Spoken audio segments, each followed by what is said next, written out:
What's going on, family? One of the things that we have to understand is that in everything that you deal with in your life, there's always consequences behind it, whether we like it or not. There's always a reflection, there's always a deflection of different things that we have to endure. But when you put yourself in those compromising positions and you wonder why in the world things are not really happening the way they should, you have to reevaluate yourself.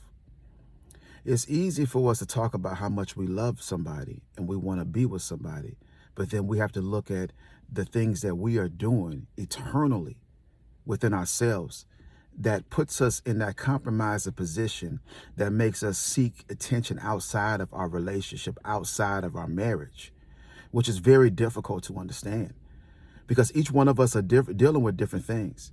And the insecurities that we struggle with internally, they also reflect outwardly. For some reason, it doesn't matter how happy a person is in their marriage and their relationship, they're always going to be seeking attention from somebody else, whether they understand that or not. Now, I get it. For those that are secure, for those that are happy, for those that are actually, okay with certain things in their marriage and relationship, this doesn't really equate to you. So you don't have to worry about that. I'm not talking about you. I'm talking about people that are still in a marriage and a relationship. And every time you turn around, they are always talking to other men, talking to other women, entertaining other people. And this right here causes a ripple effect in their lives.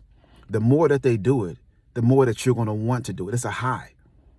And so regardless of how secure you are in your marriage and your relationship, regardless of how happy you are, it's never going to be enough because there's always that supposedly feeling of, excitement that you're getting from somebody outside that you are really getting from the person that you're with.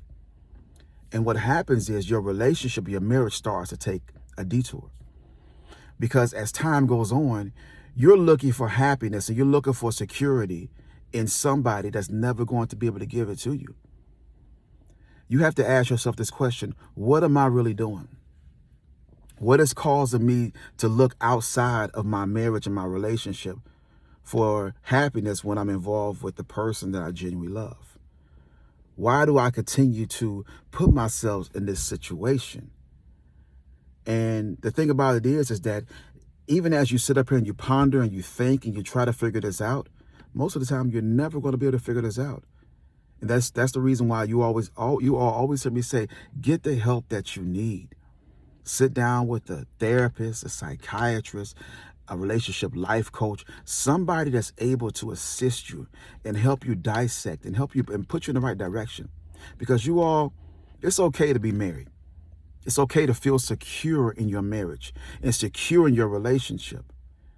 But when the person starts to see that you are doing what you're doing, these habits are affecting you all's growth and you all's commitment, and you all really can't be and do the things that you want to do together because you are looking outside and you're flirting and you're talking to other men and you're talking to other women and you're doing these things, it's really going to hurt the person that you're involved with.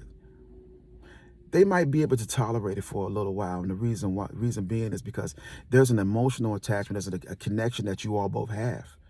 But eventually, they're going to have to really reevaluate themselves and say, you know what am I really doing? Am I wasting my time with somebody that never really understands? In order for us to grow, in order for us to love, in order for us to have the things that we want, they want somebody that wants them and wants them only.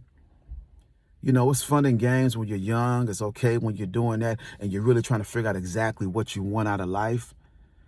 But you don't sit up here and give somebody time, allow them to exist in your life and take up time and space with them if you're going to still play these nonsense games. And you can ask anybody, there is nothing out here. A good man, you always hear this, is hard to find.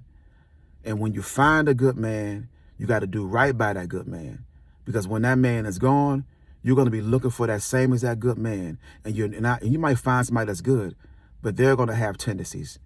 And the thing about it is, you always hear this: reap what you sow. You can't continue to do people wrong and expect things to go right, because at the end of the day, what comes back around, what goes around, always comes back around.